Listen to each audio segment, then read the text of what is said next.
So, many of these stories start with a cliché. Something like this. I came home from work, and there was a strange car parked in the driveway. Well, damn, this actually happens a lot. And my story has some of that, but it's a little different. What's different about me is that Chrissy loves me and will do whatever it takes to protect me no matter what. Maybe I should start from the beginning.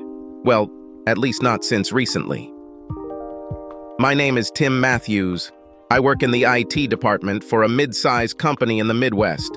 My height is about 178 centimeters, and I weigh 82 kilograms. I have dark brown hair and blue eyes. I am in good physical shape and remain so thanks to regular training and jogging. According to all my friends, I should drown in the attention of women, but I rarely go on dates. It's not that I'm not interested in women or that they aren't interested in me. It's just that I have to be very careful. The first time I was lucky, and although there were suspicions, everything was attributed to a series of coincidences. So I wasn't charged with anything, but I'm sure the police are still watching me now, almost 5 years later. Mostly because what happened was so damn weird and because they still don't believe it. A couple of weeks ago, I was replacing a monitor in the office on the 5th floor of our building. I tested the old monitor and it seemed to work fine. The screen was clear, graphics were displayed beautifully, and text was easy to read. I found absolutely nothing wrong with the monitor, so I ran it through a troubleshooting program to check color depth, screen position, and everything else I could think of. In the end, I marked the monitor as A-OK and replaced it anyway, with an almost exact copy of the same model. A current user of this workplace rated me while I was working. "Okay, you know that my monitor is fine. Why did you change it at all? If you were just going to change it, why not just unplug it, plug in a replacement, and then go on your way? You could be out of here in 5 minutes," she told me. "Listen, Miss Ooh." I paused while I searched for my ticket to find her name. "This is Miss," she said. "I mean, if you don't look at me, you might miss something that could be really good. And the last name is Henderson. The first name you should use is Elaine. Put it all together, and you get Elaine Marie Henderson. For my friends, Elaine. For you, Laney." I felt like I had just been treated to her version of a James Bond line. "Well, Laney, my ticket says that you asked for a monitor change because you were having problems with your monitor. I checked it here to see if it was okay and found nothing. But the problem may be situational, which means you have to do certain things to make it happen. Or it could simply be something that happens at a certain time. This way I don't have to drag it to the IT department and test it. I can just mark it as usable and put it on the shelf when I get there. Again, I'm not trying to guess what you need. If you need a different monitor, I'll give you one. I don't comment on how you make spreadsheets or what you do there, so please be polite and respectful of how I do my job. I'm just trying to help you and give you the tools to do your job. At the end of the day, we all have to be one team. If you ask for a new monitor and I have one, it's yours. Plain and simple. Please have a nice day." "Wow, that makes a hell of a lot of sense," she said. "Maybe what they said about the IT department isn't entirely true. But what if I already know that there is nothing wrong with my monitor? What if this was all part of a dastardly plot to drag you here so I could ask you a question? I think it must be a damn big deal for you to go through all this trouble and risk," I said.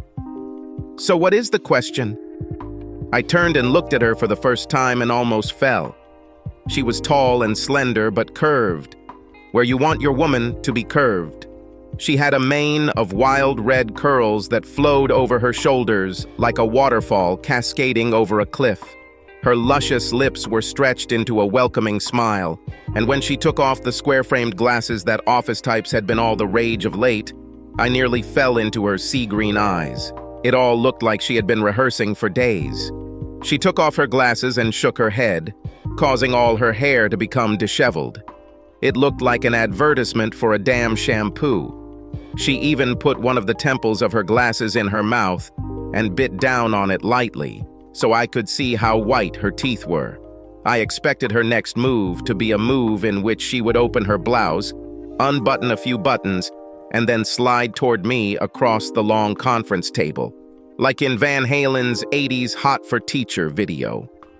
I was ready for David Lee Roth and Eddie Van Halen to burst into the room. Dave looked like a game show host on cocaine, and Eddie played one crazy riff after another from a hidden Marshall, on a guitar that looked like it was taken from a landfill and assembled from spit, Elmer's glue, and duct tape. In the dim depths of my mind, I heard music and could not help but think, everything worked out for me. Everything worked out, everything worked out. I fell in love with Lainey. So, that's where I left off. Oh yes, she was about to ask me the big question. If I get disconnected like that again, let me know. Why don't you want to go on a date with me? She asked. It seemed to me that all the air in the room had simply evaporated. I tried to open my lungs and draw in oxygen, but it just wouldn't come into me. I couldn't let him back out either. I'm not dating, I managed to squeeze out. Why? She asked, pouting her perfect lips. It just doesn't work out, it never has. And I don't think it will ever work out. I grabbed my things and headed to her door. The booth wasn't that big, but she covered the distance very quickly and slammed the door, blocking my exit. I think we would be suitable for each other. I did my homework. We're both divorced. In fact, we got divorced for the same reason. We both had partners who weren't worthy of us and cheated on us. We're both into cars, and we're both cute.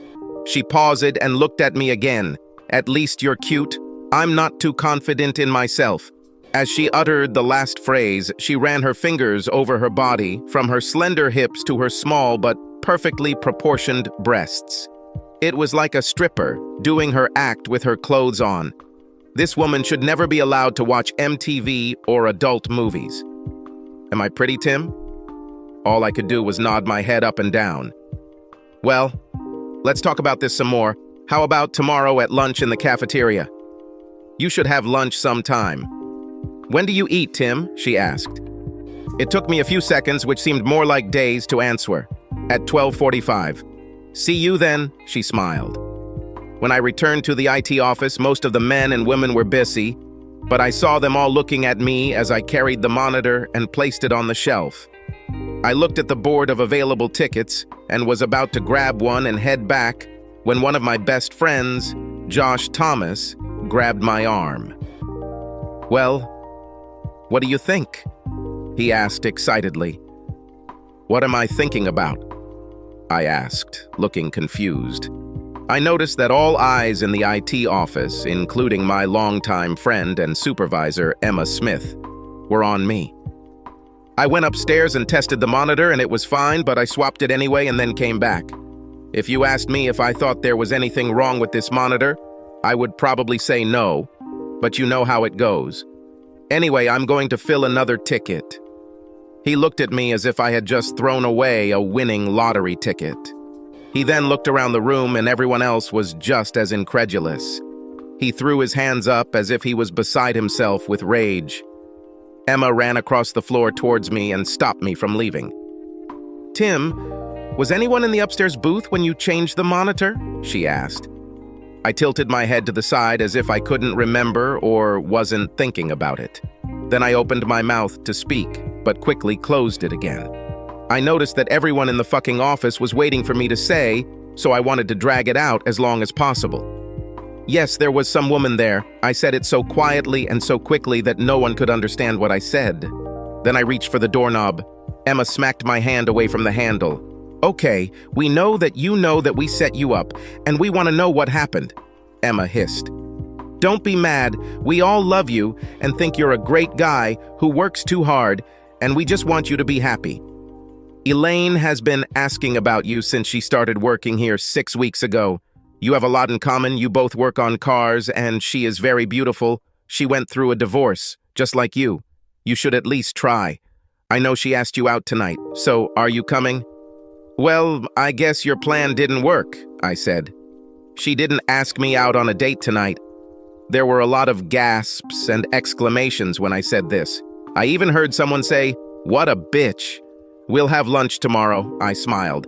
And everyone in the room started laughing and screaming and cheering, as if they had just found that winning lottery ticket I had thrown away and cashed it in. Lunch the next day was modest and restrained. We sat in the cafeteria together, in a back booth, in a corner. In the dark, we talked and ate food until we had to go back to work. Almost immediately, I realized that something was happening between us. It was as if we were two halves of a coin that were separated and became whole when they came together. The first time she took my hand, I just wanted to scream, "Wonder Twin Powers. Activate." This feeling was so strong. I could tell she felt it too. That lunch led to others. Then several movies, dinners, and then suddenly we became a couple. We hadn't seen each other at home yet, hadn't even kissed, let alone had sex. But everyone knew that we belonged to each other, just like at school. It was almost as if we were dating. She was ready for the next step, but I wasn't sure I was. That is, I liked her very much. Perhaps I even knew that I loved her, as much as you can love someone with whom you have not engaged in horizontal movement. But after the divorce, I dated several women, and Chrissy didn't like any of them. I could tell that Lainey really liked me too, because she always went out of her way to touch me. She also made it clear to all the guys who tried to flirt with her that she was interested in someone else. She is a very beautiful woman, but it seemed that she wanted me. And it wasn't just nonsense, we had a lot in common. Her ex was a lazy bastard who stayed home and supposedly took care of their house while she worked. In fact, he took care of their neighbors' wives. They had a messy divorce that left her supporting him for 2 years, or until he found a job and could take care of himself. The bastard lasted all of 2 years and then got a job where he made more money than her. Another thing is the car. Very often, friends who want to interest a guy in a woman tell him that she is interested in the same things that he is, so they seem to have something in common. For example, if a guy likes football, they tell him, "Oh, she loves football," although in fact, she cannot distinguish football from hockey. She usually shows up at his house wearing a baseball jersey and holding a hockey stick, ready to show off her amazing knowledge of the NFL. But oh well, if a woman is sexy enough, we'll put up with it. 3 years later, you're married, and she won't even let you watch football, let alone watch it with you. But Lainey was different. She was real. This woman drove an absolutely gorgeous orange 1970 Chevelle SS with black racing stripes. She upgraded the car with disc brakes and modern wheels and tires for more control and better traction. Engine modifications allowed this beast to produce over 400 HP. This was a car not to be trifled with, and she handled it well. I knew it was time to take our relationship to the next level when she just stepped up to it. There were a couple of questions that obviously bothered her. "Tim, don't you think it's time?" she asked. She shook her hair at me and pouted her lips the way she knew how. It dawned on me. "We don't need to rush anywhere, Lainey," I said. "I think you're the only one, but we have all the time in the world to, well, you know." She laughed, looking at me. "I've always been a little shy." "Tim, I'm not talking about sex. We'll get to it this weekend, whether you like it or not. I don't look forward to it anymore. You've sent me home excited too many times, but that's not what I was talking about. I was still trying to get over my shock at her frank statement that I had sent her home excited. Things like this do wonders for the fragile male ego, but I was still wondering what the hell she was talking about. So I asked her. "Well, honey," she said, "you saw my car, rode in it, drove it. You even worked on my car. Don't you think it's time for me to see that famous Mustang of yours that I've heard so much about from everyone?" My blood ran cold, and an ominous ringing rang in my ears. This could be the end of my relationship with Lainey, and I really liked her. But I knew it had to happen, one way or another. "Okay," I said tremblingly. "I'll wash it on Saturday afternoon as usual. Why don't you come over? We'll wash her, and then we'll go for a drive somewhere, and maybe have dinner and a movie. And I plan to stay the night. Don't forget that." She grinned. I just nodded my head woodenly, because as much as I fantasized about sex with Lainey, I was damn sure we would never go that far. Saturday arrived, as it always does, and around 1 o'clock in the afternoon, Lainey showed up at my house. She had an overnight bag and a clothes carrier with her. She clearly had no idea what could happen. My eyes widened when I saw that she was wearing shorts and her t-shirt rode up above her waist, showing off a tiny piercing in her belly button on her surprisingly toned tummy. Her legs were covered with a golden tan and seemed endless. "If you're so interested in my legs, why haven't you ever tried to get between them?" She laughed, catching my gaze. "I guess I wanted to enjoy the time we had and get to know you as much as I could during this time," I said. "Why are you talking like we're going to break up or something, Tim?" she asked.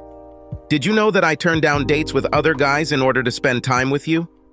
I really like you a lot, so you have nothing to worry about." She then kissed me, and I have to admit, I was a little nervous kissing her in front of my house. I had kissed her many times before, so it wasn't about the kiss. And I didn't care at all whether my neighbors or friends saw us. The real danger was that she was getting close to me. So close to my house. My heart was beating so loudly that I was sure Elaine could hear it. A thin trickle of sweat ran down my spine from the horror of what might happen. "This is Elaine, the one I call Lainey. She's very sweet and loves cars," I said very loudly. Lainey looked at me as if I was a little touched. I took her hand and led her into my house. She looked around and smiled all the time. It was very difficult for me not to smile. She immediately pulled me onto the sofa and pressed her lips to me again. We sat and kissed for about 10 minutes, and my hands had already begun to roam over her body, when suddenly she jumped up like a jack-in-a-box. "Okay, let's go look at this car before we start it and have time to wash it or cook dinner," she said. "Are you sure you want to see her now?" I asked nervously. She nodded seriously. "All I hear from everyone is about your car. Before I met you, whenever people found out I liked muscle cars, everyone in the building would say, 'You should see Tim's Mustang. I don't care that it's 80 years old and rusty. I love you. So if it's important to you and you like it, I'll like it too.'" "Okay," I said, thinking that sooner or later this was bound to happen. The garage was attached, so we just walked out the door in the kitchen and into the garage. It was heated and had a beautiful striped floor that matched the car. I held Lainey behind me as I walked to the garage, but she wouldn't let up. She jumped out of my shadow and examined the car. "Oh my God, she's beautiful!" she screamed, as if she had just seen a new supermodel. She began to try to walk around the car to inspect it from all sides, but I quickly grabbed her arm to prevent her from walking in front of or behind the car. "Is there something wrong with the other side of the car?" she asked me suspiciously. "Chrissy, this is Elaine. I already told you about her. She is very sweet, and I have very strong feelings for her. I would be very upset if anything happened to her," I said loudly. Lainey looked at me like I was a little out of my mind. I opened the garage door to let in some fresh air. "Maybe I should take it back so we can wash it easier," Lainey asked. "I'll do so," I said. I noticed Elaine looking at me with amusement. "So you love me, but you don't trust me with your car?" she asked. "Well, first you two should get to know each other better," I said. As I approached the car, I smiled again. It's funny that I've had the car for almost 5 years now, but I still smile every time I see it. 2006 Mustang GT with shaker hood and chrome Flowmaster dual exhaust. The car was flashy yellow with black racing stripes. I had custom chrome rod grills in high and low positions that matched each other. I installed a front chin spoiler to improve aerodynamics and provide additional cooling to the engine bay, rear diffuser and rear blackout panels. The rotors are cross-drilled and slotted all around, and the very large calipers are painted yellow to match the body. Elaine was still shaking her head as I prepared to get into the car. When I approached the car, the door locks opened, the windows rolled down, and the engine started. Elaine didn't show it. She commented on the beauty of the exhaust the Flowmasters were giving me. I moved the car far enough out of the garage so we could wash it, but "Hey, open my side," she said. "Chrissy," I hissed under my breath. I knew this was an important step. The passenger side door lock slowly moved and the window rolled down. Elaine looked at me, smiling. "I noticed that you have an automatic starter, but it is controlled by voice?" she asked. "Well, something like that," I said. She tilted the front seat forward and began very carefully cleaning the leather on her side of the back seat, while I did the same on mine. We used regular Armor All on those surfaces in the back that weren't leather and vacuumed the carpet. As Elaine climbed out and prepared to start in the front, the passenger seat snapped into place. She smiled and gently patted the side of the car. I remembered with horror how that same seat snapped into place and nearly crushed a woman I had dated about 2 years earlier. She had to be hospitalized and still sees a chiropractor. I won't bore you with what goes into washing my car, but after 2 hours, we were done. Nothing terrible happened, and I began to relax a little. We went into the house and kissed a little before Elaine pulled away from me and said, "Stop teasing me. At this rate, we'll never make it to dinner, and you're already trying to get your dessert." She kissed me again and went to the bathroom to change clothes. "We'll take your car to the restaurant," she shouted through the door. "I'll lead," she added after him. The sudden shock made me freeze in place. Elaine was alive and unharmed, but how much could Chrissy afford? "She's quite difficult to deal with," I said. "Relax, Daddy, I won't hurt your baby," she said, leaving the bathroom. I wasn't actually worried about her hurting Chrissy. I was worried about the opposite.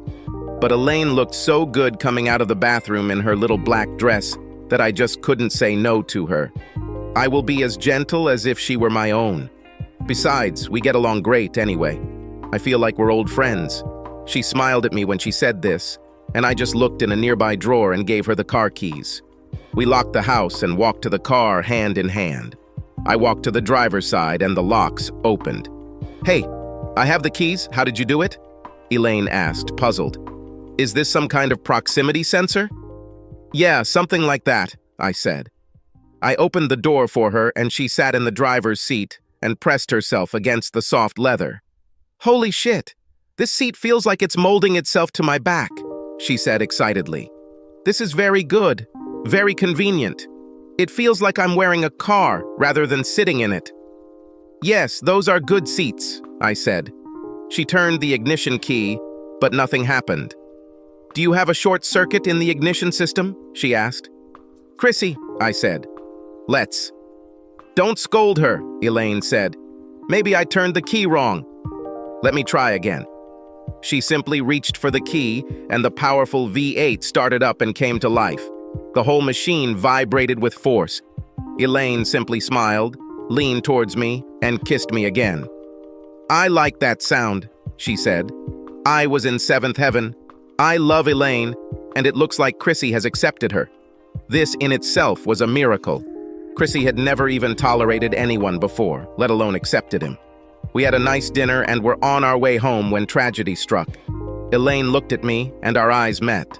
I think we got lost in the moment, and she took her eyes off the road for a moment, and before that happened, we were in trouble. Everything around began to move in slow motion. We had no way of avoiding the semi-trailer, and Elaine seemed frozen behind the wheel. The driver of the semi-trailer braked because he saw us before we saw him, but it was too late. Suddenly the steering wheel turned to the right, and my car spooned so sharply that it almost stood on 2 wheels.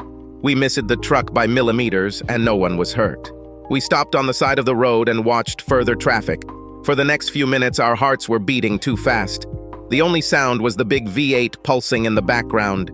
Elaine's eyes were as big as saucers. "We should be dead," she said, "and it would be my fault." I took my mind off the road. "But we didn't die," I said. "It wasn't even an accident. No harm done. Nothing bad, nothing bad. You are an excellent driver. You got us out of this situation and saved us all." "That's the thing, Tim," she said, looking at me strangely. I didn't do a damn thing. I froze. The steering wheel just turned on its own. If it were up to my driving skills, we'd all be scattered on the road and wearing tags on our legs. It was very strange, as if the car...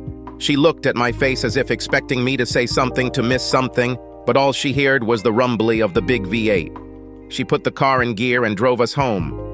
The rest of the way she didn't talk, didn't hold my hand, and didn't try to kiss me at all. When we pulled up to my house, she pulled into the garage, got out, and patted my car on the hood. Then, after thinking, she kissed her on the hood and said, "Good night, and thank you." I closed the garage door and we went into the house. I felt that something had changed.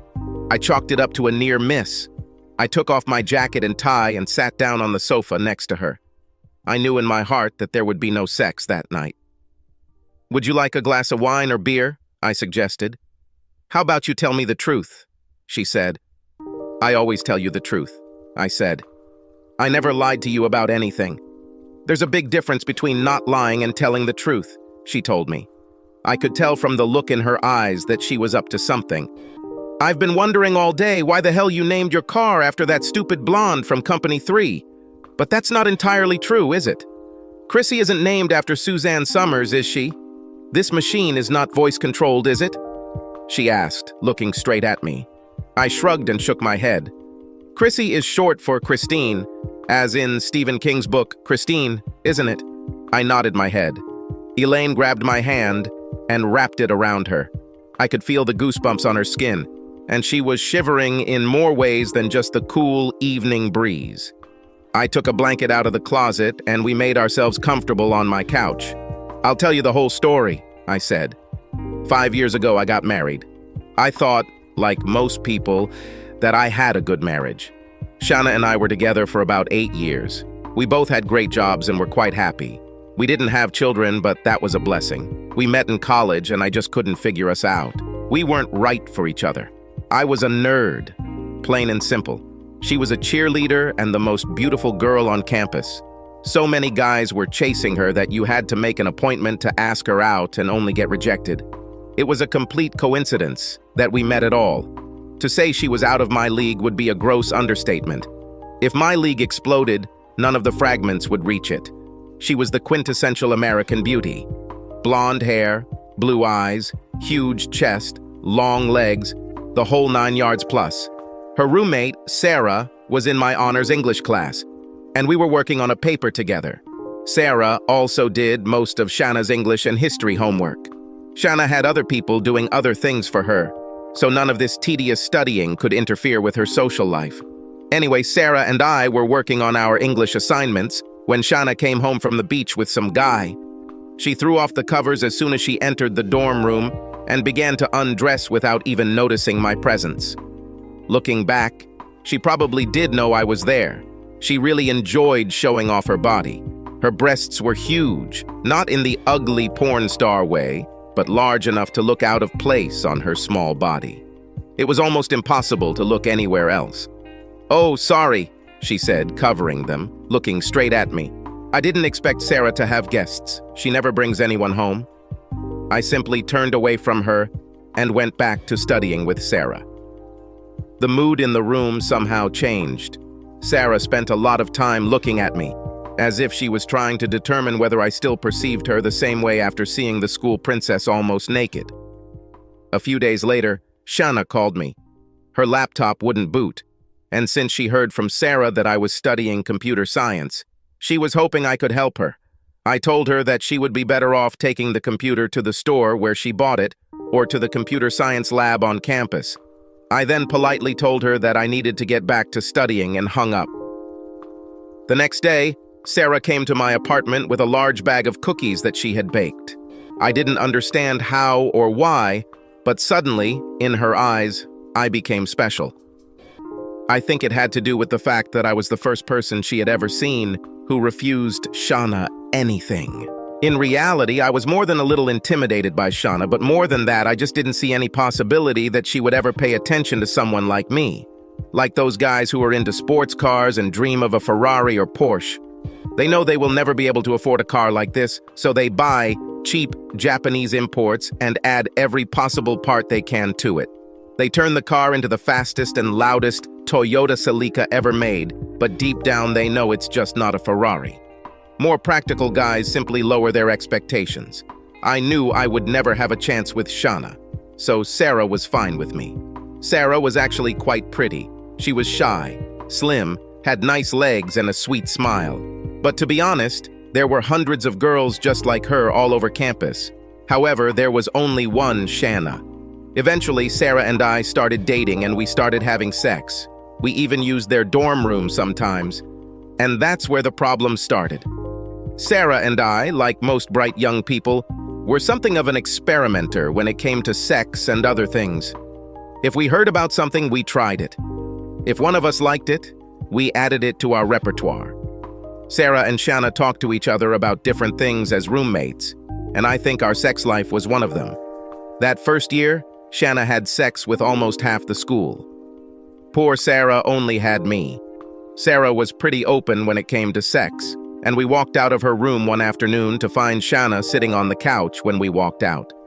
I noticed that she was looking at me very funny, but I didn't attach any importance to it. The next day, I was leaving one of my classes and noticed Shanna, who, as usual, was talking to a group of guys at the other end of the hallway. As I passed by, she left her group and caught up with me. "Hi, Tim," she said, smiling. "Hello," I replied. "Tim, what's wrong with me?" she asked. I really didn't understand the question. I didn't know what the hell she was talking about, so I didn't say anything. "Why don't you like me?" she asked. "You've never asked me out on a date, and you don't even say anything to me other than hi and bye when you come over to have sex with my friend. So what's wrong with me?" "Shanna, you're okay. We just don't know each other. We move in different circles. You're very popular, and you have tons of guys trying to get a date with you. The football team and the basketball team, all the aspiring athletes and the rich guys. What chancey does someone like me have with someone like you?" I said. "Much more likely than you think," she began. "All the guys you were talking about have one thing in common. They all have one aspect of their personality or some skill that gives them confidence. This boosts their ego to such an extent that they have the courage to achieve anything. That's why guys like that think they deserve me, or they want to be seen with me. I become just another achievement or another trophy. The guy I've been dating for the last 3 weeks, Butch Simpson, is the quarterback of our football team. We've been dating for 3 weeks now. I had sex with him and did all sorts of things to him that I'm afraid to admit.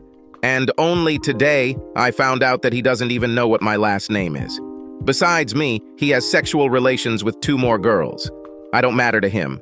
I'm just a notch on his post. When I look at you and Sarah, I sometimes get jealous. And sometimes when I hear you in the room, I get very jealous because no one has ever done anything to me that would make me scream the way you make her. I talked to her about it, and I was just wondering why you chose her.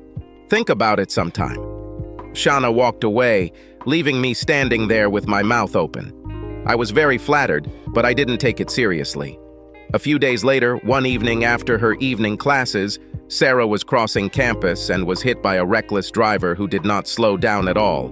Her femur was shattered and both legs were badly broken.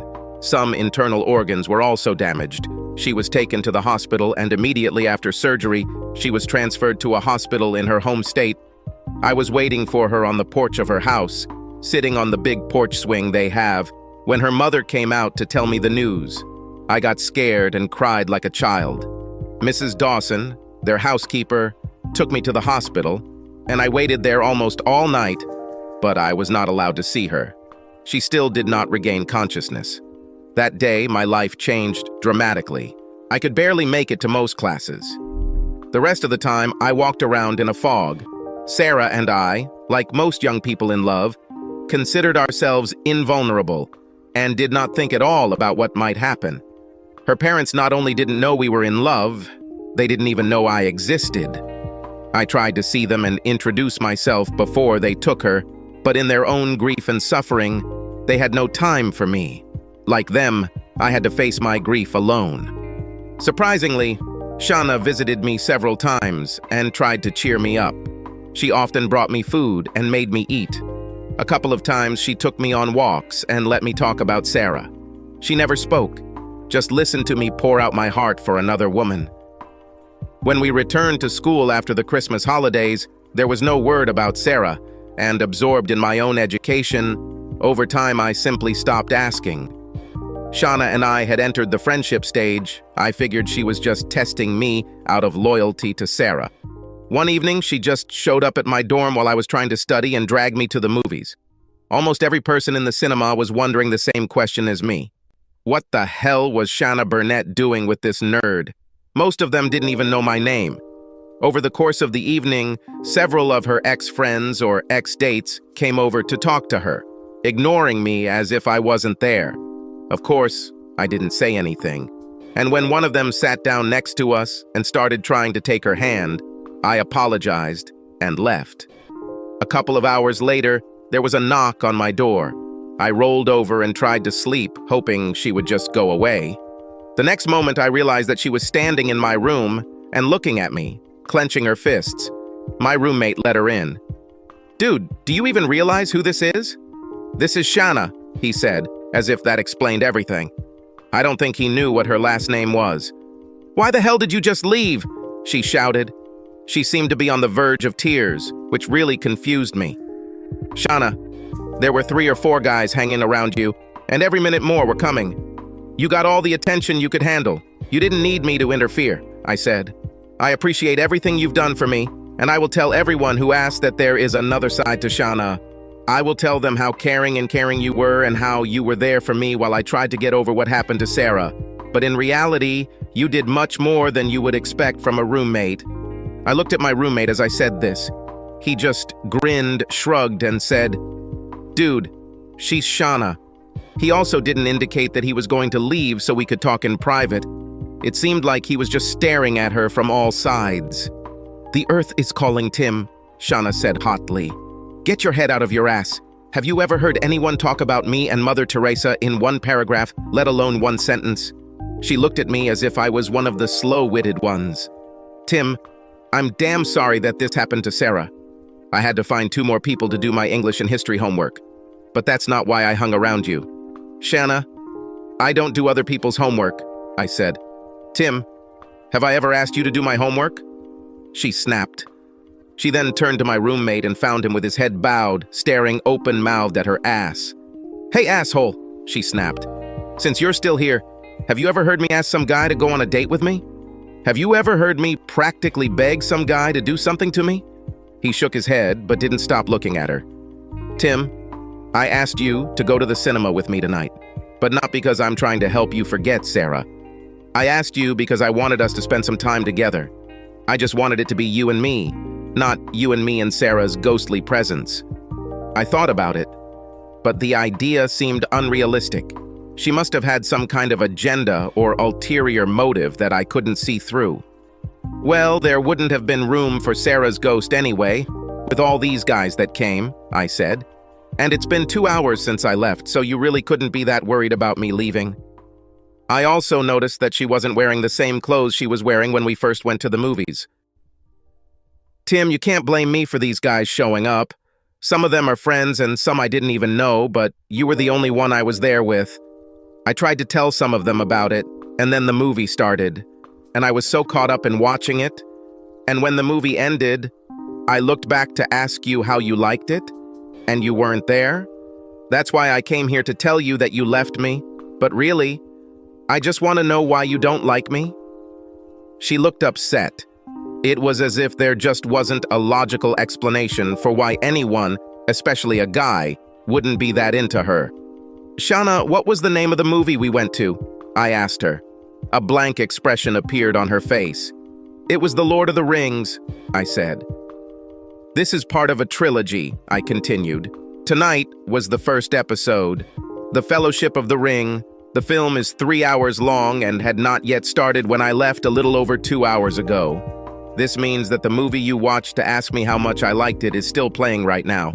But you had time not only to come here but also to change clothes and, judging by the smell, at least take a shower. I don't know what you want from me, but you should find another sucker." I grabbed one of my books from the table and walked out of the dorm, still wearing the sweatpants and t-shirt I usually slept in. I didn't even take the time to put on my socks and shoes. I went down the stairs to the building's furnace room and began reading the chapter assigned for the next week. When I finally got back to the dorm, my roommate was waiting for me.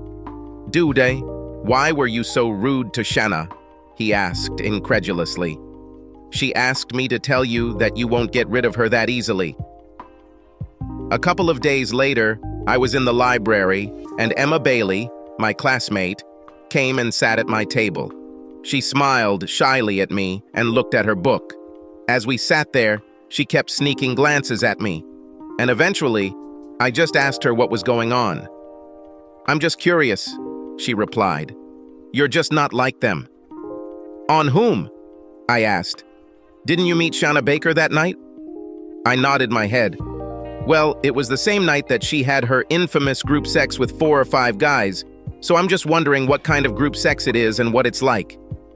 I have so many questions that I would love to ask you. I mean, I'm sure the woman is doing very well, and it seems like it's Shauna's signature anyway to be the center of attention, and one guy probably isn't enough for her anyway. But from the guy's point of view, you were just trying to have fun at any cost. Or didn't it seem strange to you that your equipment was so close to so many other guys? I've often wondered if guys who do these things are a little gay. What about the girl? She must be the biggest slut imaginable. Either that is true, or she is so insensitive that she needs to reach a moronic level of sensation to even feel anything. It's really pathetic how much attention some people need. You're just not like them. What would Sarah think? She looked at me as if she really expected an answer. Before I could say anything, her expression changed. She suddenly turned pale, and then began to pack her things and hurried away, leaving her notebook behind. I was wondering why she left so quickly, and then I heard the click of expensive heels, and Shauna sat down opposite me. I quickly collected my things and also got ready to leave. I can't believe that fat bitch had the nerve to talk to my boyfriend in the public library where everyone could see her, Shauna said. I hope she enjoys the choice she left herself. What are you talking about, Shauna? I asked. Well, now she's limited herself to one of the 2 L's. She can choose loneliness or lesbianism because no guy on this campus will date her. I declared that I simply would not date any guy who had dated any girl who tried to date you. So she will have to either satisfy herself in her room or have sex with girls. It will do her good, Tim. Everyone knows that you are mine. I got up from the table and left. The next morning, I came to history class very early. Professor Martin moved a few students around and we sat down for the lecture. I was sure he had changed the seating arrangement because he suspected several people of cheating. One of them was the guy who usually sat behind me. The seat behind me was now empty, and the girl who was sitting next to me had been replaced by a guy from India. About 20 minutes into the lecture, the door opened, and Shauna walked into the room. She didn't even have any damn books or notebooks. She just came in and sat behind me. The professor didn't say a word. He paused for a second and then simply continued lecturing. He was usually a stickler for classroom rules and protocols. There was no talking allowed in his class unless it was part of a group discussion or assignment. Somehow, Shauna was blowing on my neck and putting her fingers on my shoulder, even though I was sitting in the front row right in front of him. Shauna left the class about 10 minutes before it ended, and again the professor didn't bat an eyelid. I collected my books and walked out with the other students as soon as he dismissed us, wondering what was going on. I should have known she would be waiting outside for me. "Hey, Tim, how about lunch?" she asked. "Haven't you already attended this class?" I asked. "Yes, Sarah did my homework. I still have her notes if you need them." "I got an A," she said. Pure curiosity made me ask her, "How did you pass the tests?" "I just returned them empty," she said. "Professor Martin will do whatever I ask, and all I have to do is pet him." "Tim, you have to come to terms with this. You won't be able to leave me unless you change schools. And we're too far into the semester for that to be practical. I know our first date didn't go very well, but I'd like to have a chance to explain a few things to you. Let me come to your dorm tonight and we can talk. After this, if you want, I will not come to your history lesson or to any of your classes unless you want me to. So, if I listen to you tonight, you promise you'll leave me alone?" I asked. "Tim, I never said that. I just said I won't come to any of your classes." She smiled. "I will never leave you alone." That evening, Shauna came over and we went out and bought pizza and brought it to my dorm. Every guy in my building was excited when we headed to my room. I watched Shauna and noticed that she liked the attention. Her hips seemed to sway a little more. She bent down a little lower and revealed a little more cleavage in response to the gaze. It was like a performance. When we were alone in my room, it seemed much more peaceful. I began to wonder which one was the real Shauna. "Tim, all I want is for you to give us a try." If things don't work out, I'll leave you alone, she said. Shana, every guy we come across would give their left nut to try with you. I'm not big or athletic. I'm not rich or handsome. Why can't you just find someone else? I asked. I can, she said. But I want you, Tim. Since the first time I saw you, I wanted you. Even when you were dating Sarah, I wanted you. And now that Sarah is gone, it's time for us. Can I think about it for a couple of days? I asked. If you waited so long, then a couple of days won't change anything, right? The next day I was talking with my friend Mark, who was preparing to graduate with a degree in psychology. This hoe is crazy, Mark told me. Speaking purely as a medical worker, this bitch is missing 2 sandwiches for a picnic. The only thing you have is time. Just play along with her, do whatever she wants. In a couple of weeks, she will get tired of you and she will leave you. This is her pattern. She only stays with a guy for a week or 2. Then she moves on to the next one. Use this to your advantage. Get all the freebies and perks you can, because everyone here either wants sex with her or wants sex with her again. Even women want to be on good terms with her, he said. But how do you know all this? I asked, thinking he was going to say that she was like some particular example he was researching, or that she was the ideal archetype of a narcissist. I had sex with her, he said. I only lasted a day before she left me for some football player, but it was a great day. Her breasts are incredible. Enjoy it while you can. But why can't she just cross me off the list and move on? I whined. Because, asshole, he said sharply. You are the one who escaped. You are Moby Dick. It's like if Shana was a rare car collector, she had every type of Mustang except the Eleanor. And you were the Eleanor. You're the only guy on campus who's ever said no to her. Remember how she showed you her breasts and you just turned away and went back to studying with your boring friend Sarah? Then she calls you and asks you to come fix her computer, and not only do you refuse, but you start dating Sarah. Then you started having sex with Sarah in Shanna's dorm. She should add you to her collection. But once she gets you, you'll be just like all the other guys. And since we're already talking about the Eleanor Mustang, you'll be gone in 60 seconds. Believe me, the sooner you give up, the sooner it will all be over. That's how I started dating Shanna. Within one day, the news spread throughout the entire campus. Girls who had never looked twice at me were now looking at me, trying to figure out why Shanna wanted me. Guys tried to be my friend, or looked at me like they knew they were stronger, faster, or just better than me. And Shanna has completely changed. Almost overnight, she literally became the perfect girlfriend. She constantly came to me, brought food, and cleaned my room. When we went for a walk, not a single guy came closer than 3 meters to us. She always waited until I graduated so she could start kissing me. The first time we had sex was strange for me. Shana wasn't very good in bed. She wasn't nearly as good as Sarah. Shana had come to terms with the fact that she truly had an incredible body, and every guy she encountered wanted to take advantage of it. Our first round found me slightly disappointed that the campus sex goddess was just laying there like a beautiful stone. However, the second time, I used a few of my tricks. I didn't realize at the time that Shana had probably had sex with 50 or 60 guys.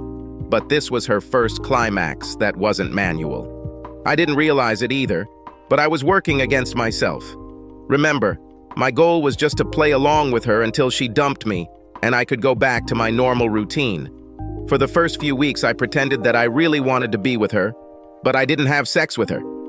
I did all kinds of things for her. I bought her cards and constantly surprised her with all sorts of little things. I think at first I did it because that's who I was. She saw that I did this to Sarah, and I needed her to think that I had the same feelings for her that I had for Sarah. The problem was that no one had ever treated her this way before. All the athletes and rich guys she usually dated wanted to date her because of their looks, reputation, or athletic skills. Once they started dating her, their ego usually took over and they treated her like property or a trophy. Shana started to really like the way I treated her before we had sex. As soon as we started having sex, she was hooked. Although I didn't know it, I had a better chance of becoming an opera singer than getting rid of Shana. First, I started telling guys when Shana and I would be dating. so they could come and I could leave, like the first time. I was sure that Shauna was still messing with me, and I encouraged it, although not openly. If Shauna said she was going on a date with a group of her girlfriends, I was fine with it. I was just telling her to have a good time and hoping that one of her friends had a huge piece of equipment and would get her away from me. However, after a few days, I noticed that walks with my girlfriends began to subside. Then, when she returned from a trip with her girlfriends, she still came to me to have sex. Then the visits from girlfriends simply stopped. Shauna practically moved in with me, and a bunch of guys, including Butch, looked like they wanted to kick my ass. Finally, I turned to Mark for help again. Mark, more than a month has passed and she still hasn't left me. What the hell is going on? I asked. You're stupid, he laughed. You really need to understand that college is more than just studying and going to classes. You really don't know, do you? What don't I know? I asked again. Shauna is really in love with you. She walks around the school and tells everyone that she loves you and you belong to her forever. Didn't she tell you about this? Well, yes, I said, puzzled. But doesn't everyone say that about the person they're with? Dude, Shauna never said anything like that about anyone. I told you she's kinda sick, but she even stopped having sex with other guys. That's why there are at least 5 guys that I know of who want to kick your ass for taking those breasts from them, he said. I really don't see your problem here. The most stunningly beautiful woman we've ever seen is crazy about you. Everyone would have such problems. He saw that I was still confused and shook his head. What's the worst thing that could happen to you? In a few weeks, she will come to her senses and leave you. You wanted this from the very beginning, didn't you?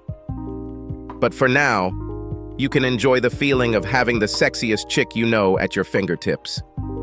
And that's how it went. Throughout last year of college, we were inseparable. Shauna still flirted with some of her professors to get grades, but other than a little touching and teasing, she never cheated on me. She even warned me about the teachers she teased so I wouldn't get the wrong idea. 5 months before we graduated from high school, or I graduated from high school because Shauna still didn't know what she wanted to do, she started talking about our life together after high school. She started slowly and gradually increased the pace. I think we need to start looking for an apartment before summer starts, she said. We don't want to compete with all the other people who are finishing school and having to look for housing and work at the same time. We'll end up paying more for less housing than if we close now. I didn't say anything at first because I was still in control of my feelings for her. I couldn't afford to get too carried away with her because I still expected her to leave me at any moment. Then we had our first argument. Shauna wanted to come home with me and meet my parents, but I called it a day. I just told her straight up that I didn't think it was a good idea. She burst into tears and for the first time in several weeks, left the dorm. Her dorm roommate had her boyfriend staying with her because Shauna hadn't been around for so long. All the guys who hated me before were now smiling at me. But on the other hand, everyone else was talking about what an ass I was. I was sure that Shauna would start cheating on me and we would break up. Surprisingly, she didn't. She skipped classes and stayed in the dorm crying. Even more surprising was the fact that I couldn't sleep either. Damn, I missed her.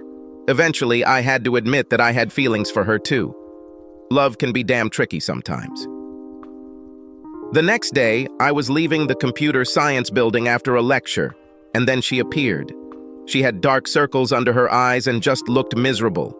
When she saw me, she ran away from me as fast as she could. I ran after her and grabbed her hand. Shauna, you don't have classes in this building. Why are you here? I asked her softly.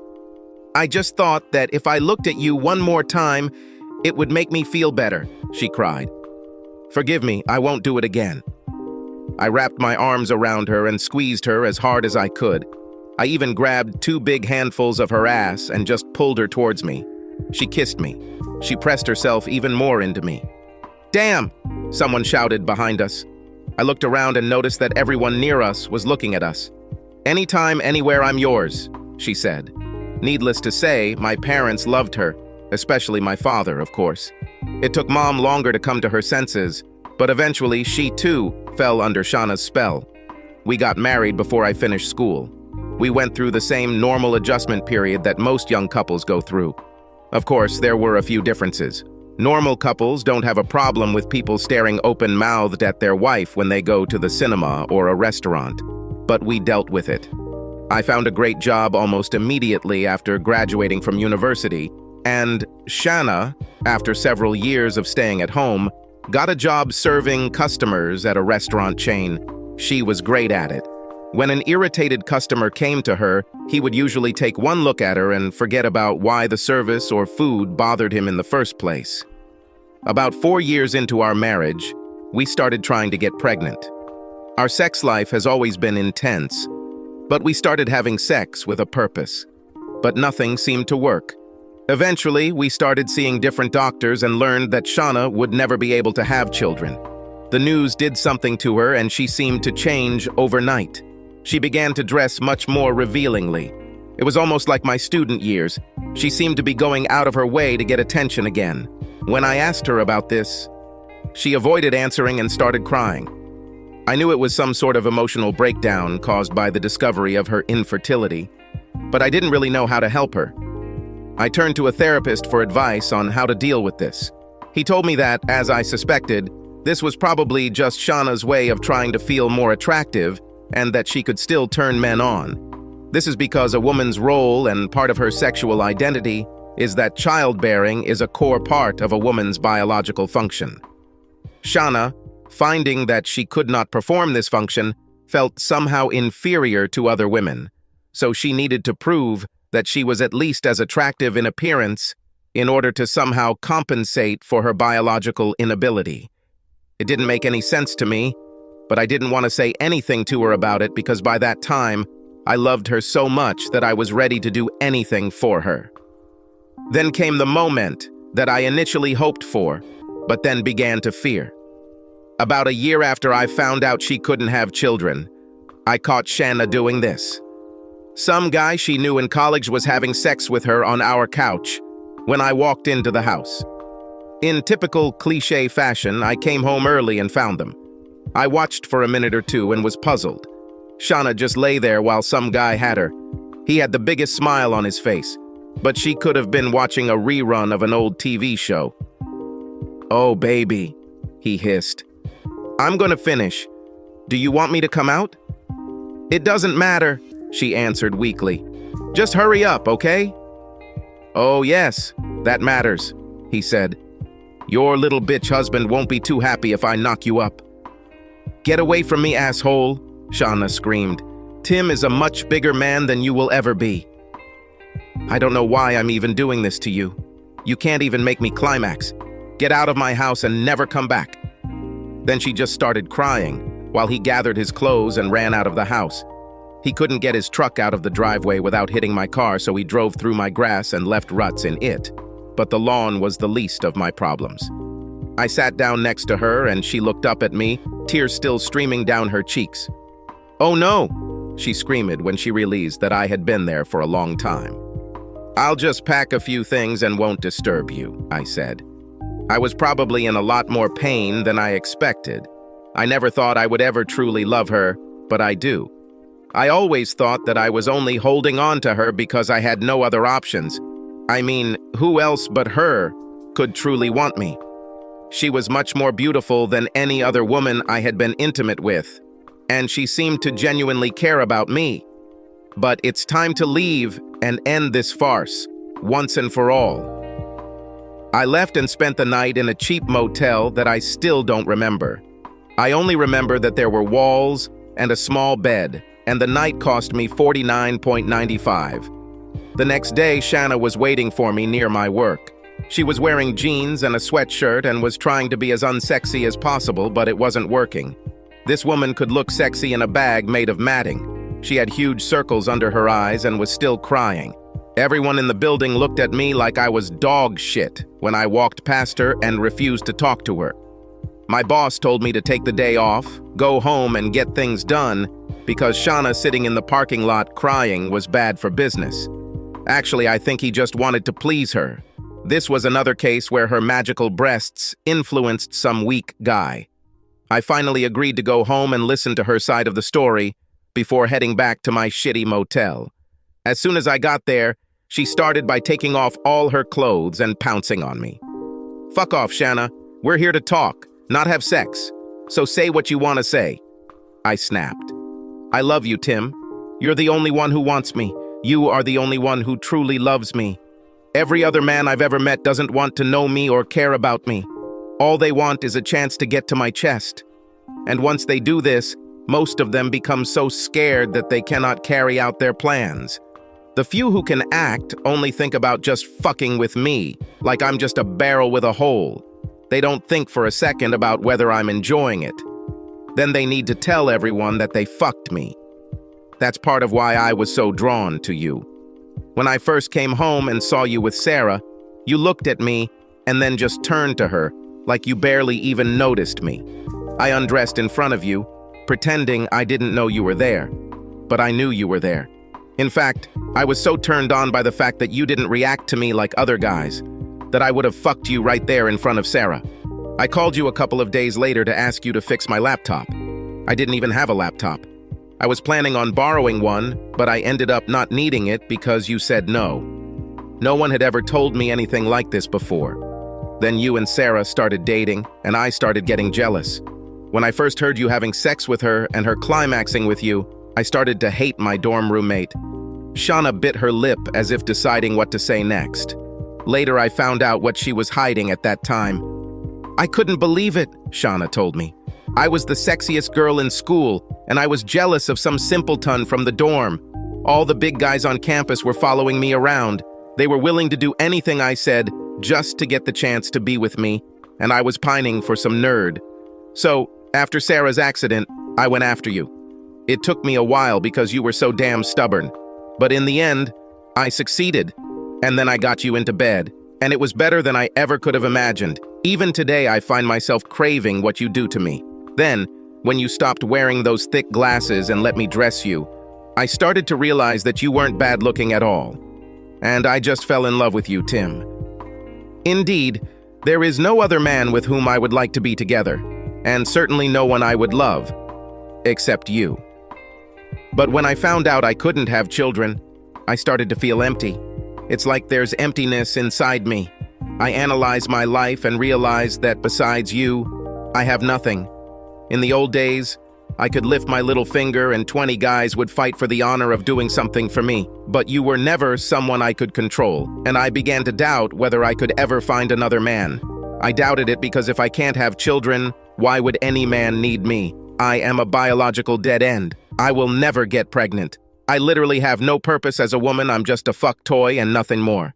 But then, when that bastard started talking about you, I realized that, no matter what, I love you and you love me. So, maybe this is my purpose. Maybe my purpose is to make you happy. It was a great speech, and I thought about it for a long time. That night, I spent the night at home, but slept in the guest room.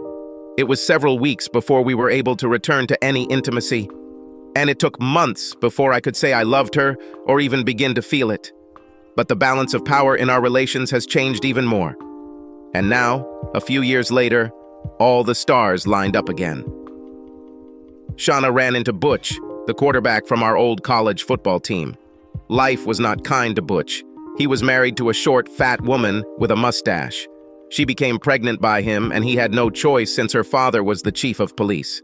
At first, Shauna was shocked by his appearance. Butch was fat, out of shape and bald. At first, Butch had to blackmail her into getting into her pants.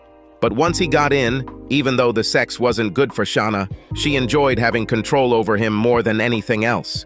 During the first few months of their affair, I started to suspect something again, but without proof, I didn't know what to do. Shauna started to pull away, and I didn't know how to deal with it. I knew it had something to do with Shauna's feelings of inadequacy again, and I didn't want to push her into it. Since she was my wife, I believed it was at least partly my fault. At the same time, I was evaluating my life. The years have been kind to me. I realized that I looked decent and could, if I wanted, find someone else for myself. So I decided to make myself even more attractive in hopes of getting my Shauna back. Instead of just sitting there and watching some stronger guy take my toys, I was gonna fight back. I bought myself new clothes and got a new haircut. I started going to the gym and taking karate lessons. I even bought something I had dreamed of all my life.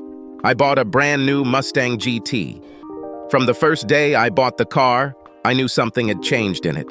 The strangest thing happened at a car dealership. The salesman could not find the keys to allow me to test drive or drive the car. He tried to open the door, but it was locked. All I did was try the door handle, and it opened immediately. He said he would go to his office and find the keys so I could drive. When he returned, I told him that I would take it, even though I didn't drive the car. I know it sounds stupid, but somehow I knew that this car and I were made for each other. He was also very happy. Mustangs don't stay parked for long. He couldn't sell this one because bright yellow paint isn't to everyone's taste, and there was just something about this car. The first day I drove this car home, I found out that Shauna was having sex with Butch. I saw him slip away as I pulled into my driveway. Shauna tried to pretend nothing was happening, but I knew, and I knew that she knew that I knew. A couple of weeks later, things got even weirder. I came home from work early and parked my Mustang in the garage. When I walked into the house, Butch was sitting in my living room, on my couch. "Hi, Timmy," he said. "We need to talk." "Who are you?" I asked. "Well, except probably that you are the guy Shauna has sex with. And why should I talk to you? You will not recognize me?" he asked in confusion. "I'm Butch, from school. I was a protector. You stole Shauna from me." "Oh yes, and what happened to you?" I asked. "Well, I wasn't good enough to become a professional and I got a girl pregnant. In any case, none of this matters. What's important is that I will have sex with Shauna whenever I want, and you won't be able to say or do anything about it." He stood up, leaned towards me and said, "Otherwise," like I should have been scared. The moment the word "otherwise" came out of his mouth, I remembered what my karate instructor had told me. Land the decisive blow first, and the battle will be much easier. I kneed Butch in the groin with such force that I brought him to his feet. Then, while he was jumping on his tiptoes, losing his balance, I kicked him in the chest and knocked him down. As he lay on his back, I put my knee on his throat and looked down at him. I saw fear in his eyes. "Listen, bitch, or Butch, whatever your name is, I don't care. You can take Shauna out of here, right now. I won't lift a finger to stop you. Moreover, I will help her get ready. You're not the first person she's cheated on me with. I'm done with her. She's yours. Take her." "She won't come with me, and I already have a wife," he whined. "She loves you and will not leave you. I had to blackmail her to get her to fuck me." He was still holding his groin when I let him stand up. "Get out of my house, Butch," I snapped. "I'll be back," he shouted, still holding his genitals. "Shauna better call me or we're both going to jail for a long time." I hate my life, so I don't mind going to jail to get away from this bitch I married. But I don't think being locked up in a women's prison will do your beautiful wife any good. As soon as he was outside the door, his courage returned. "Next time I'll kick your ass," he grinned, running to his car. He was limping from pain. A few minutes later, I walked out to my garage and was installing the rear blackout panel on my new Mustang when Shauna pulled up and walked into the garage. "Where is Butch?"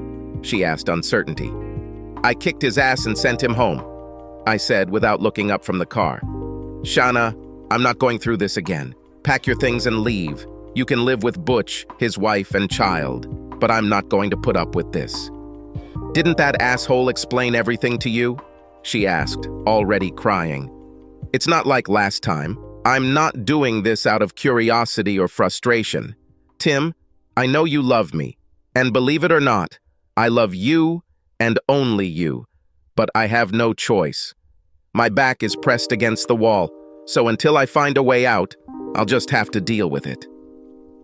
"Shauna, what kind of power does Butch have over you that you're willing to give up our marriage for him?" Now, I was really curious. Shauna looked at the ground and couldn't meet my gaze. "What exactly are you doing with the car?" she asked. "Can I sit in it? Maybe we could go for a ride?" I had almost forgotten that she was trying to change the subject when she put her hand on the door handle and the locks clicked shut. I thought maybe I had touched a wire or something and shorted out the electronic locks. Shauna, what is Butch holding over your head? He said that if this gets out, you will both get jail time. He doesn't mind going to jail. He claims that he hates his wife and wants to leave her. What could be so bad? Did you sell drugs in college or something? It was so long ago that no one cares about it now. Tim, she said quietly, if I thought that you would wait for me, I would go to jail too. But the thing is, I'm more worried about you finding out than about me getting locked up. Shauna, if you can't tell me, then I don't think our marriage can survive. I'll file for divorce as soon as I find a lawyer. You can take the house and car. I'll take my car and find a new place to live. I think you and Butch can use our house as your love nest, away from his wife. She ran into the house and slammed the door. I heard her screaming and crying from the garage. I decided to take my car for a drive to decide what to do. I really loved her. Then I noticed that the doors were locked, and the keys were still in the ignition. Suddenly, it dawned on me that I was in trouble because I didn't have a spare set of keys. You'll have to call a locksmith. I got up and looked out the window.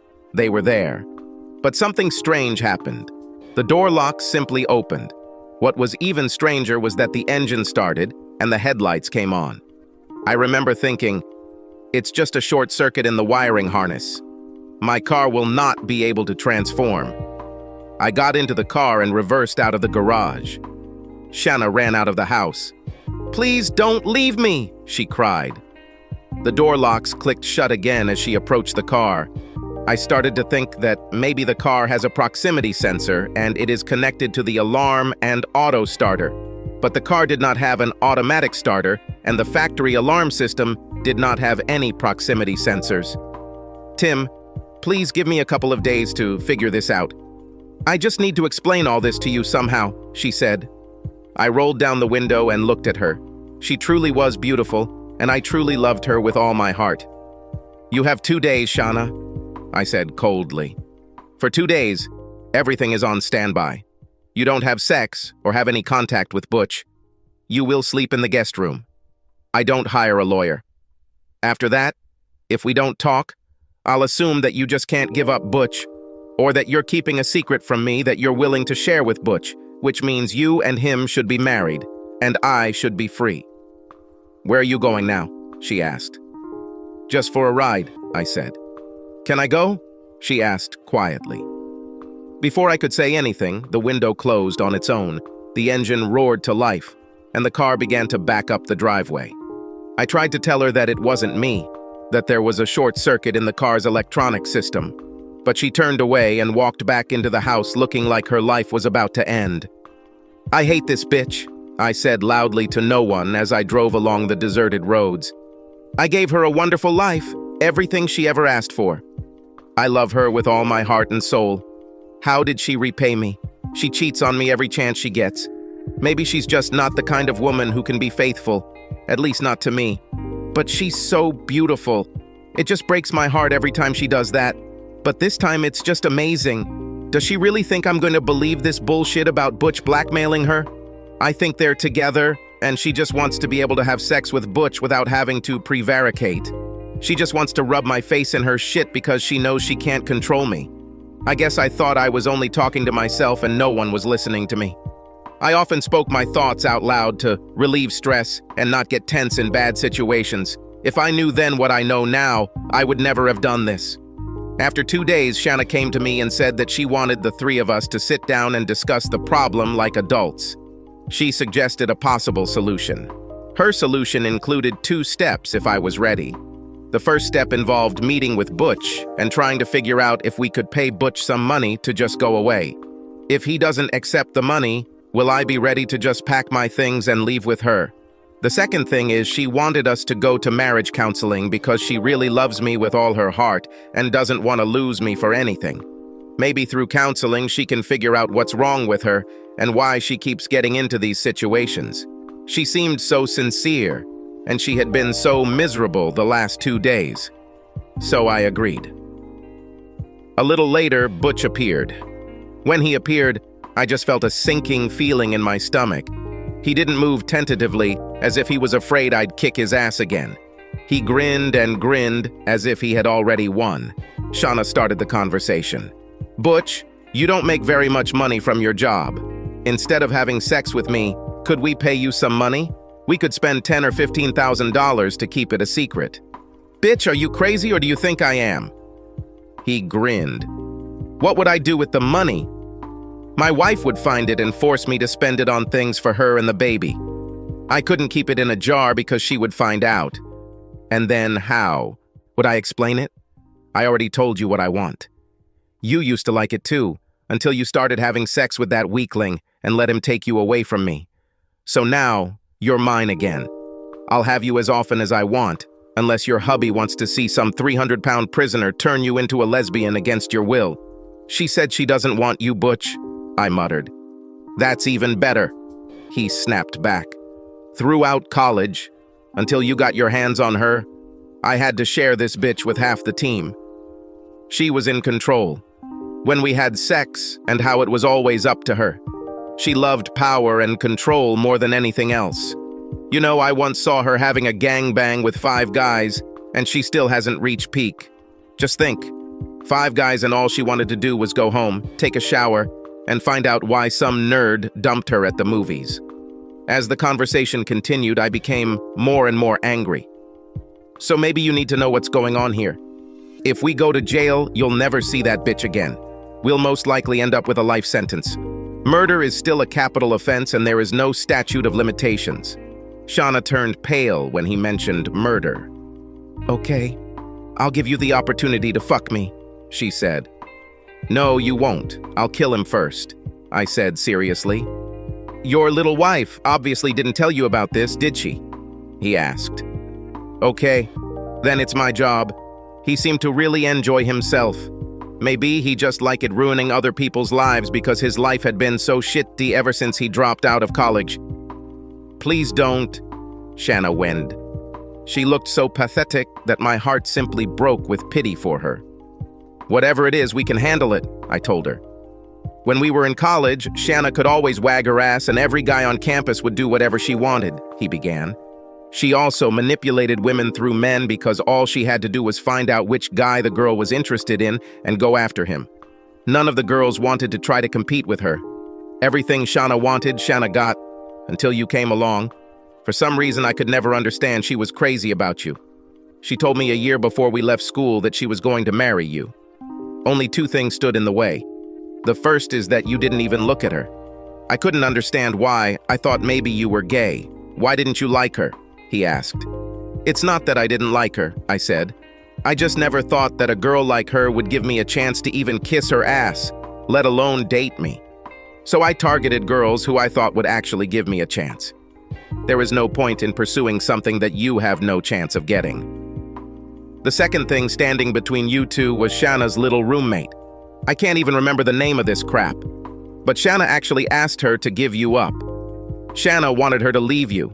She even asked her out on dates with any guy on campus she named. But that little bitch said you meant more to her than anything Shauna could offer. Then he smiled like a shark and then looked at me. So Shauna convinced one of the professors to lend her his car. She gave me the keys and promised to have sex with me every night for 2 weeks to drive the little bitch crazy. I was just gonna hit her. Hard enough to break her leg or something, so she had to go home. But I really couldn't control this car. As you remember, she ended up getting very badly hurt. She was taken home, but 6 months later she died without ever waking up from her coma. I'm not proud of what I did. I was so hooked on steroids back then that I made a lot of bad decisions. With too much testosterone in my body, I was angry and ready to fight 1 second and desperate for a woman the next. So I was really out of control. I'm sure the judge will take this into account when he sentences me. But poor Shauna was the inspiration. She was not under any influence. She was just a jealous bitch who wanted other people's toys and couldn't stand the thought of anyone telling her no. I looked at the 2 of them, Butch grinning and Shauna with her tear-stained face in her hands, and I knew he was telling the truth. All my pain and anguish, all my love for Sarah came back in that moment. She was actually taken from me just when things were starting to look up. I looked back, and in an instant I saw the life I could have lived with Sarah. seeing all the love and loyalty of a woman who truly loved me in a way that Shauna, with all her problems, may never be able to. I was really angry, but then Butch put the other shoe down. "Did she tell you the worst?" He grinned. "I mean, admit it. You're a nice guy. Did old Shauna ever tell you why her roommate's parents treated you like crap and refused to see you or let you see her?" I looked at Shauna, and all I could see was her crying and shaking her head. "They found out that night in the hospital that Sarah, yes, that was her name. Sarah was pregnant with your puppy, dude. So not only have you lost your girlfriend, but also your only chance to have children. That's why old Shanna went crazy when she found out she couldn't have children. Partly because she feels worthless, and partly because of what she took from you and can never replace. I couldn't stand it anymore. I needed to go away to think. I'm leaving to work on my car," I snapped. "You need to figure out what you want to do, weakling," he snapped. Shauna couldn't stop crying. I couldn't bring myself to look at them. "Okay," I said. "I'm going to the police. Let them sort it out." "No," Shauna screamed. "Tim, please let Butch and I talk about this. We can work it out." I went out to the garage. I was thinking about putting in a rear diffuser because it was supposed to be a very easy install. I think we were louder than we thought because as soon as the garage door opened, my neighbor Steve poked his head into the garage. "The car looks good," he said. "Why don't you do mine too?" He laughed. Steve filmed me and the car. I don't know why, but some guys take a video camera and just go crazy with it. The door to the house opened and Butch came out. "Yeah, the car looks good, weakling," he said. "When can I drive?"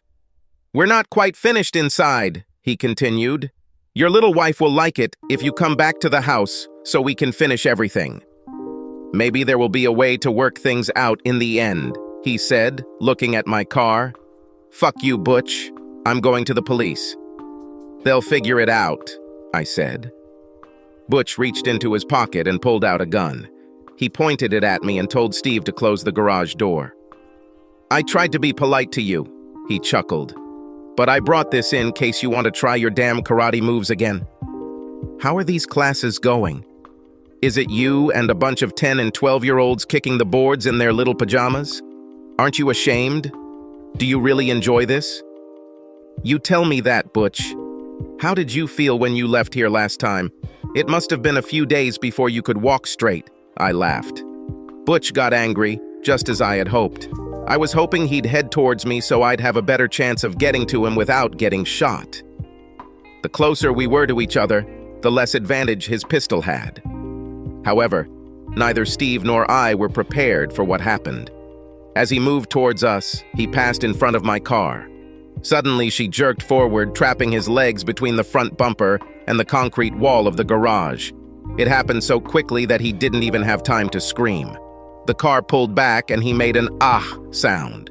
He fell between the car and the wall, knelt down and turned so that he was facing the car. He looked at Steve and me with surprise and shock on his face. All the bones in his legs were crushed and he could no longer stand. The car rushed forward again and crushed him against the wall with its chest. "Holy shit," Steve said. "How did you do this?" "I didn't do it," I told him. "I have no idea how this happened." I went into the house and called the police. While I was inside, I heard Shauna crying quietly from the bedroom. I guess I should have gone and told her that Butch wouldn't bother her anymore or demand sex, but I didn't. The police car arrived a little later. When they arrived, Butch was still pinned between the wall and the car. The detectives forced us to move the car to free the body. Butch was crushed. Strangely, the image of my Mustang emblem was imprinted into the skin of his chest. Shauna came out to see what was happening. She spoke to a police officer and he told her that it appeared to be an accident. But the circumstances were suspicious. Steve and I were questioned separately and our stories matched. They also found a gun and discovered that only Butch had touched it. The good thing is that Steve was able to film almost everything that happened on his video camera, including Butch threatening us with a gun and being crushed by the car. Shauna decided to spend the next few days with her parents. She has already packed her suitcase. She kissed me. In a few days, when it's all over, we'll go to a psychologist and return everything to normal, she whispered. I love you, Tim. I swear I have never loved anyone else and never will. I will be the best wife you can imagine. I will never hurt you again. I promise you that in time, you will forget about Sarah. She held up her bag as the police and Steve stared at her in admiration. She walked slowly down the driveway, her hips and breasts swaying gently. Just before she got to her car, it happened. One of the cops was sitting in my car, and it took off and rolled down the driveway. The car slammed Shanna between itself and her car. Unlike Butch, it was almost merciful. She didn't even notice how it happened. All the policemen ran up to her, along with Steve and me.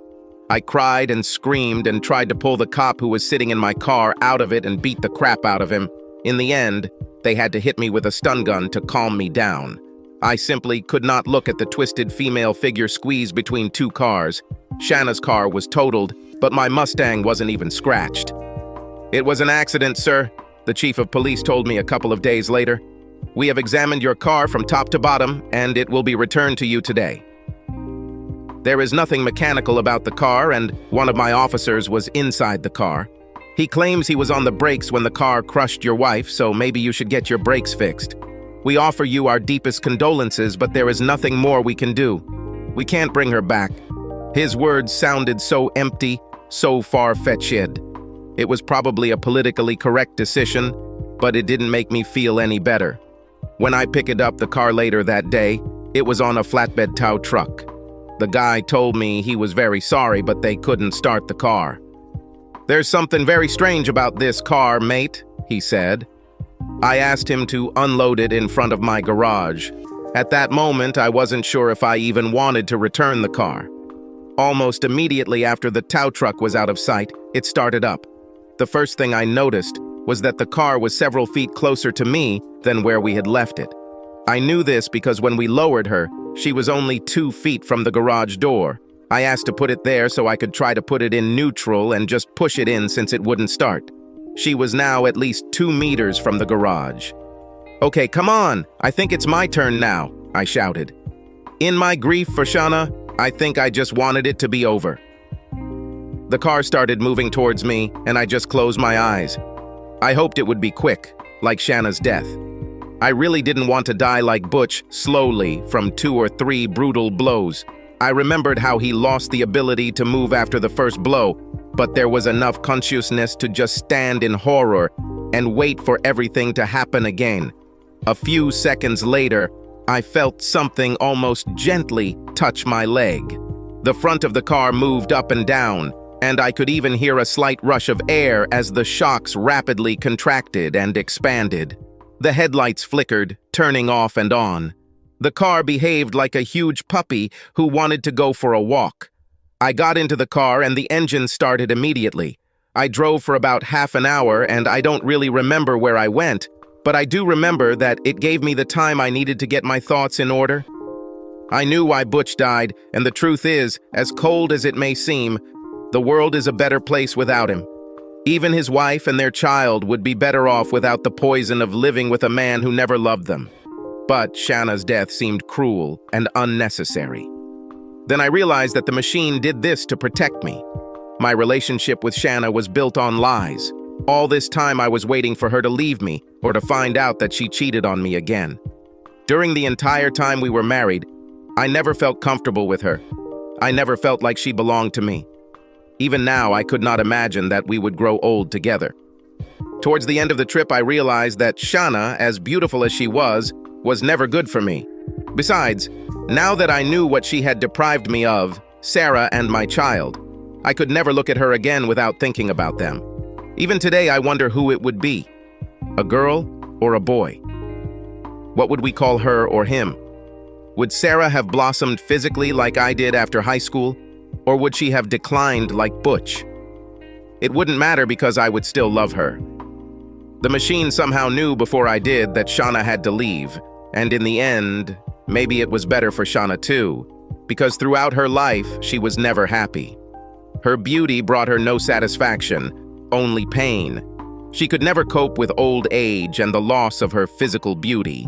She also did not cope well in situations where she was not the center of attention. Perhaps leaving at the height of her attractiveness was the kindest way. A few days later, the city offered me a six-figure sum, and I, of course, agreed. The circumstances of both accidents still raise suspicions today, especially Shauna. Police want to believe the brakes failed and the car rolled out of the driveway. The problem for me with this theory is that my driveway slopes up from the house, so the car had to defy gravity while the engine was off for any of this to make sense. When you add all this to the other things I've seen her do, it's a pretty strange picture. A few years ago, there was an article in the newspapers about all this, I said to Lainey as she snuggled up to me. Steve came to talk about it about a week later and brought me a Stephen King film. I have never seen him. He didn't want to go into the garage. He's still afraid, even now, several years later. Christina, he told me, shaking his head. She saved us both. Christina, I said. Somehow this name just fits. For the last few years, she has been my best and, practically, only friend. The few times I even thought about dating, she kind of shooed them away. I don't think she liked anyone until you came along. Over the years, as we grew closer, we started calling each other by our first names. So now I just call her Chrissy. She seems to like it. I think she likes you, too. 5 years later, we have been married for 4 years and have a 2-year-old daughter. Whenever our daughter Krista can't sleep, she just runs into the garage and sits in Chrissy's back seat and snuggles up against her skin. Somehow, the engine noise and vibrations lull my daughter to sleep. She's used to being there, and that's how it should be, since she was conceived in that same tiny back seat. So, as you can see, I didn't lie. There was a strange car sitting in my driveway all this time, only it was mine. Subscribe to our channel so that your second chaff doesn't cheat on you, and go ahead and listen to the next story.